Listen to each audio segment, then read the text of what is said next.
SC, ఎస్టీల రిజర్వేషన్‌కి ఒక స్థిరమైన ప్రాతిపదిక ఉంటుంది. బీసీల రిజర్వేషన్ ఒక్కొక్క రాష్ట్రంలో ఒక్కొక్క లెక్కన ఉంటుంది. ఇందులో 50% దాటున్నటువంటి 2, 3 రాష్ట్రాలను అందులో 2 రాష్ట్రాలు ఆపింది సుప్రీంకోర్టు.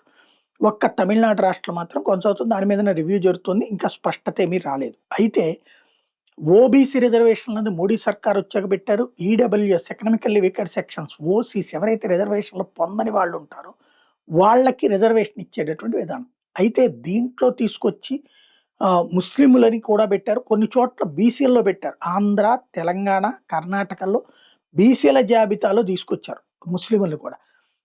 దాన్ని గతంలో రాజశేఖర రెడ్డి ఇక్కడ తీసుకొస్తే దాన్ని కేసీఆర్ కొనసాగించారు. విడిపోయినటువంటి తెలంగాణ, కర్ణాటకలో కూడా కొనసాగించుకొచ్చారు. ఇప్పుడు అక్కడ మార్పులు లేవు.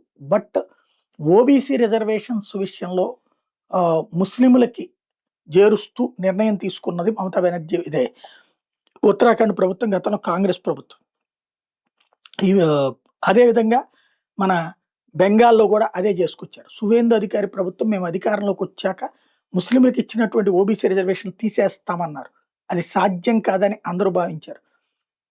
10% ఓబీసీలకు ఉంటే అందులో ఇప్పుడు 7% మాకు చాలు, మిగతా 3% ముస్లింలకు ఉన్నటువంటి రిజర్వేషన్స్ తీసేస్తున్నాం, 77 ముస్లిం ఉపకులాలకి అన్నటువంటి పేరుతో పెట్టేటటువంటి దాన్ని తోసిపుచ్చుతున్నామంటూ అసెంబ్లీ వేదికగా బిల్లు పెట్టి ఆమోదింపజేసింది సువేందు అధికారి సర్కార్.